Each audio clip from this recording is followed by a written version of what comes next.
Are on a Sunday evening with the government technically already shut down, a year basically after President Trump said, what we need is a good shutdown.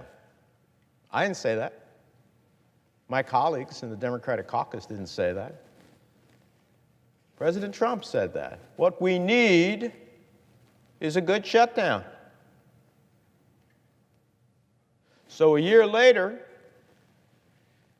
I would just simply say that Republicans who control the House of Representatives, the United States Senate, listened to President Trump and they gave him a shutdown because of their unwillingness to compromise. Now, there's no such thing as a good shutdown. I think we universally recognize that. Now, I know my colleague who just spoke before me suggested that it's not the president who appropriates. That's true. He's very right. But what is true is that it's the president that's got to sign something. And when he doesn't tell you what he's for, it's very difficult to figure out what you're going to send him that he'll sign.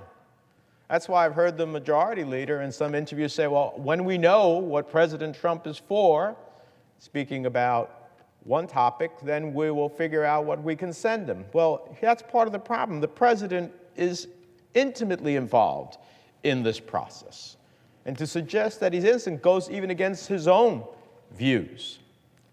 Now, how many short-term extensions, that's what we're talking about here. People at home may hear continuing resolution. That's basically a short-term extension. Will Republicans ask for before they sit down and do the homework that's necessary, the hard work, the tough decisions? This is government on life support, lurching from one short-term continuation of money to another short-term continuation of money to another short-term of continuation of money. And when I hear my colleagues speak, I guess they miss the fact that not one, not two, not three, but 4 Republican senators also voted not to continue these short-term funding resolutions because they understand that we need to get the hard work of the nation done. So 4 Republican senators joined with Democrats to say enough is enough. That's a bipartisan view that enough is enough. So let's remember how we got here. Because if you understand how we got here, then maybe you can figure out how we move forward. Funding for the federal government lapsed at the end of last September. By October 1st, we should have had this in place. But instead of performing their basic responsibility to govern, my Republican colleagues spent the fall of 2017 gorging on tax cuts for the wealthy. That's right. The Republican majority in both houses of Congress spent October, November, December on a joyride of pure ecstasy, showering giant corporations with trillion-dollar tax cuts, lowering rates for wealthy CEOs, and saddling working families with permanent tax increases. And now Republicans are finally coming down off their high and finally realizing they forgot to do the hard work of governing, of having the appropriations for the government on a long-term basis. But governing requires making tough decisions. It requires long-term planning. It requires making compromises in service of the greater good. But instead of charting a real course forward for our military, for our veterans, for our health centers, for our disaster-stricken communities, I believe when we say this is the United States of America, that I vote for funding for states and communities far outside New Jersey because we are all in this together, yet that hasn't been done here. And yes, for dreamers as well. And yes, for dreamers as well. No, what they keep asking for is a short-term extension after a short-term extension, if any school district, any city, any agency or business in America would run itself into ruin if it effectively tried 2, 3, or 4-week increments.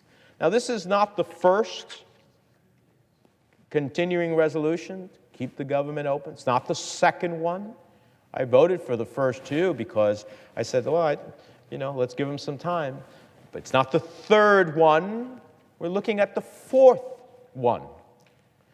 And they have the gall to accuse Democrats who don't control the House, don't control the Senate, don't control the White House, of shutting down the government. Now, I've been in Congress a long time now, and only in Washington, when one party has control of both chambers and the President of the United States and fails to do their jobs, can you suggest that it's the minority party that is responsible?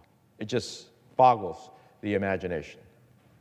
Now, yes, there's a 60-vote requirement here, but if you know you don't have the 60 votes, including that 4 of Republican senators voted with many of us who want to have a full funding of the government, then you come and you negotiate so that we can get to a point where we can have that full funding. But no, you just want to stick on the floor whatever you want and jam it, and then say either vote for this or you're going to be responsible for closing down the government. That is not democracy. And the last time I checked, this is not Cuba, it's the United States of America. American people aren't stupid. They know it's no coincidence that the federal government has shut down after they spent a year watching in horror at this undisciplined, dysfunctional White House, tarnishing the image of the United States globally. They know, as Harry Truman once said, that the buck stops with the president. And they know that the buck stops with President Trump today. As a matter of fact, it was President Trump, as a private citizen, when he was commenting about the last time the government had this challenge, that it was President Obama who was responsible, that he was the leader, that he should have brought everybody into the Oval Office, sit him down, work it out. Well, where is he? He's been hiding. Certainly hasn't called everybody in to work it out. Now, in the face of this entirely predictable situation, the majority is presenting us with another short-term sham of kicking the ball down the road. So they can kick the can even further down the road and refuse to make a real commitment to America's military, America's health centers, America's disaster-stricken communities, America's children, and yes, to America's dreamers.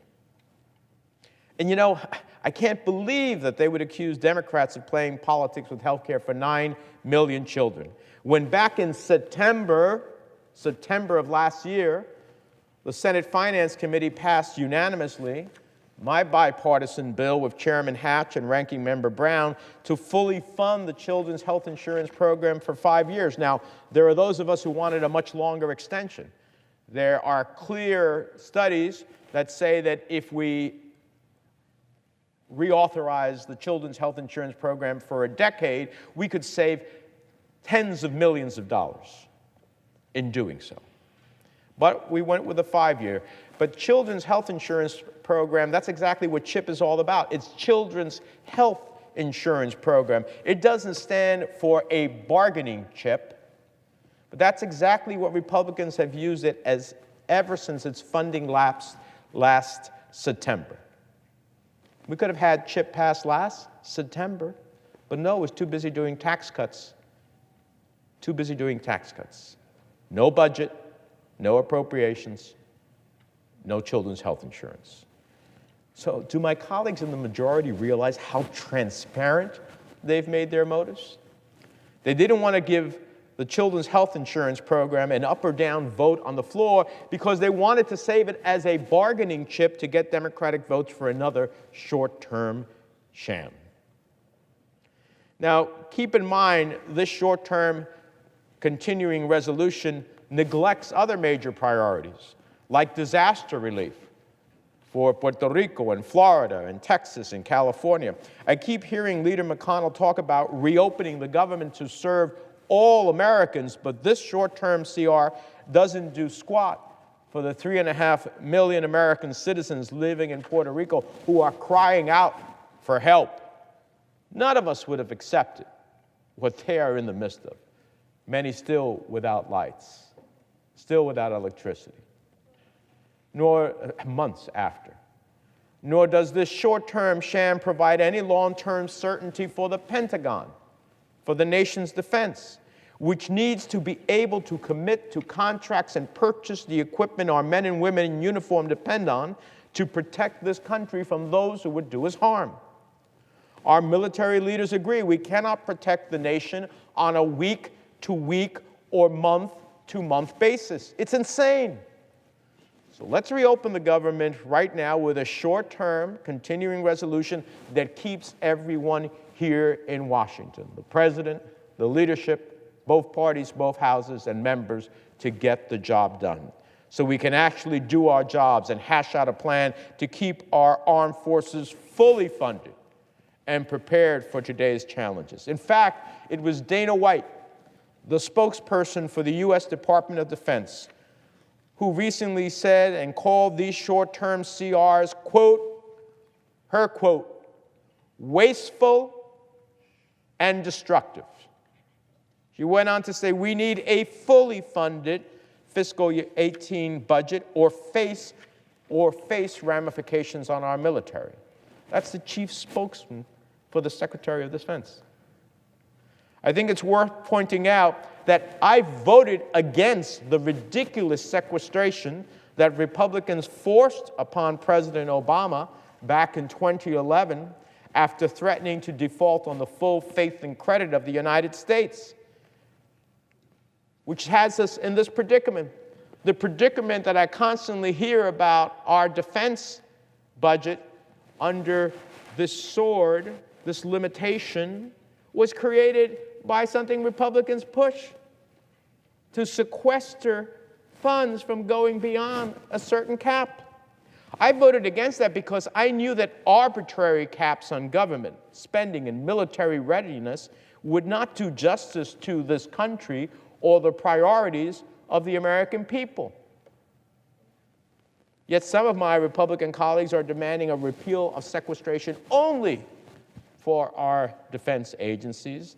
And I'm all in for a strong national defense, but not at the expense of what makes this nation worthy of fighting for and dying for. Like the life-saving research underway at the National Institutes of Health that is seeking groundbreaking discoveries to cure the diseases that many of our families face, the Alzheimer's that took my mother's life, the Parkinson's of my neighbor, the challenges in cancer that so many of our families have, the protection provided by the Centers for Disease Control and Prevention, the education funding we provide to public schools throughout the country, the beautiful national parks that are the envy of the world and the national treasure of the United States.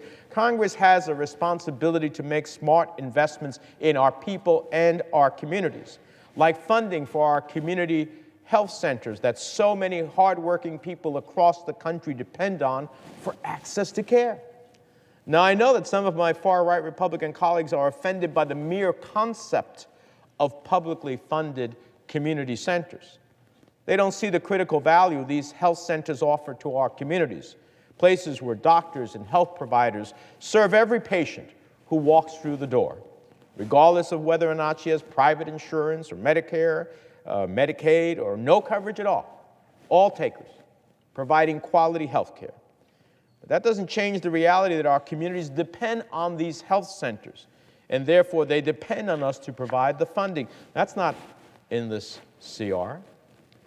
I'd also like to remind my Republican colleagues and President Trump to own up to the rotten reality that they are all talk and no action on the opioid crisis that has claimed the lives of thousands of Americans in recent years. They want to gut Medicaid. And they have even, some, not all, but some have even gone so far as to blame Medicaid for the opioid crisis, as if that makes any sense.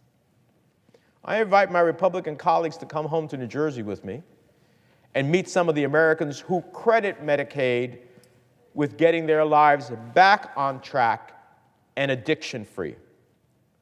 But again, whether we're talking about community health centers or the opioid crisis or the pensions of our workers, people who worked a lifetime, worked really hard, and through no actions of their own find their pensions in jeopardy after having worked a lifetime.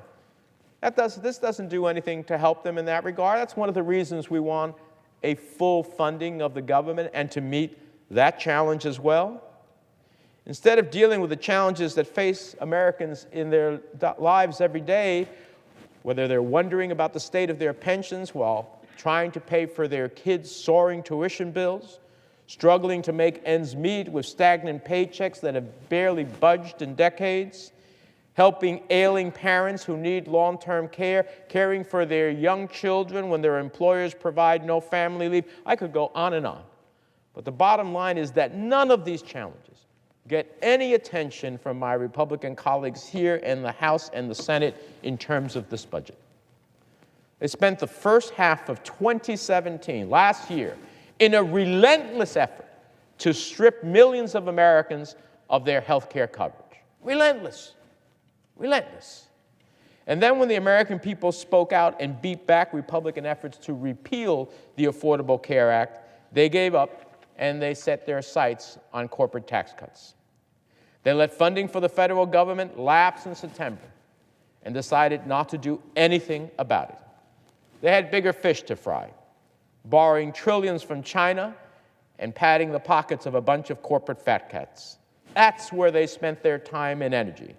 Tax cuts for the wealthiest 1%. And guess what President Trump's strategy is to distract the American people from his party's failure to govern? Well, it's by fanning the flames of fear and bigotry. I was incredibly disappointed to see the ad released by the president's re-election campaign yesterday, which accused Democrats of sympathizing with violent criminals. But I can't say that I'm surprised. The fact is that whenever President Trump's own failures of leadership reflect negatively on him, he responds in the same way. More racism, more xenophobia, more white nationalism. Well, I'm not here to politicize the grief that victims of violent crimes and their families have endured. And we shouldn't let ourselves fall into the same traps of fear and division that he seeks to fan. We should be having an honest and bipartisan conversation, instead of that, about how we protect the 800,000 dreamers lawfully living across this nation. Because let's remember who created this crisis. It was President Trump who shut down DACA for no reason other than political retribution. It's up to Congress to fix the problem.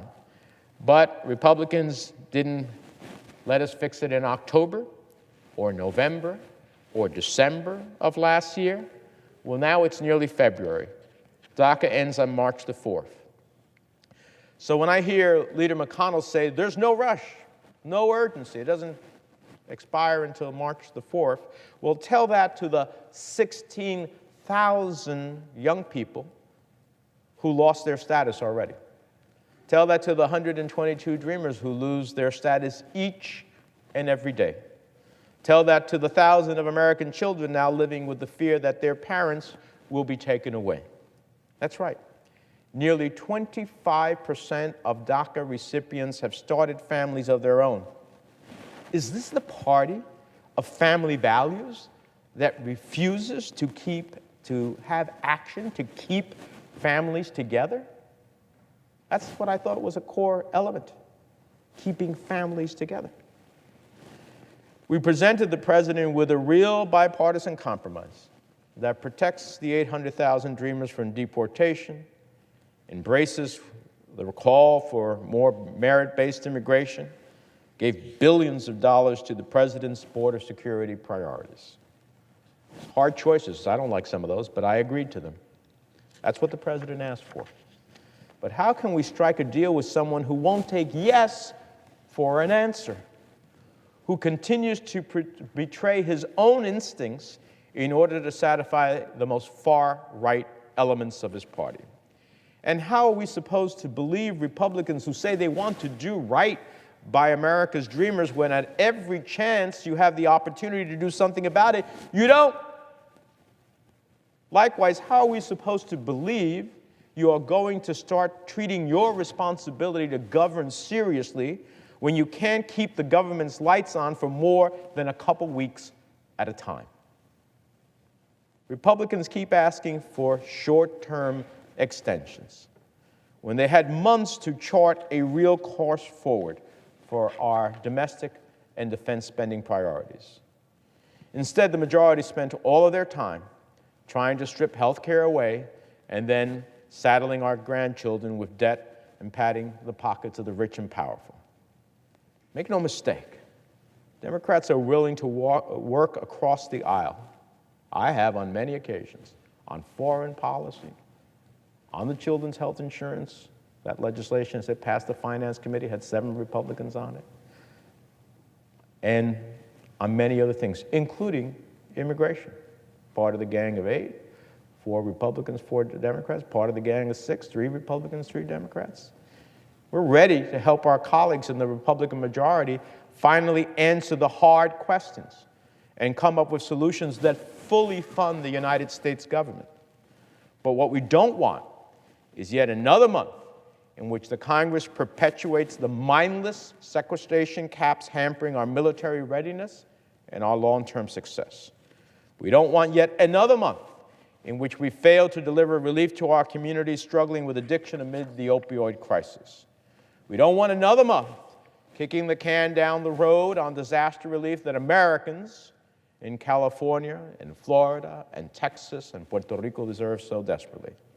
We don't want another month without long-term commitments to our men and women in uniform, our veterans, our health centers, our workers, our children. Simply put, we don't want the Trump shutdown.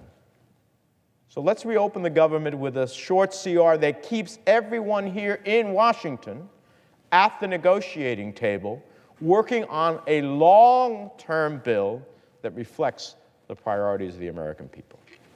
With that, Mr. President, I yield the floor. The senator from Mississippi. Mr. President, as we all know, our government is now in its second full day of a shutdown. Public opinion is swinging against what is happening, and as that occurs, it has been interesting to me to see that the talking points have changed on the part of congressional Democrats. We've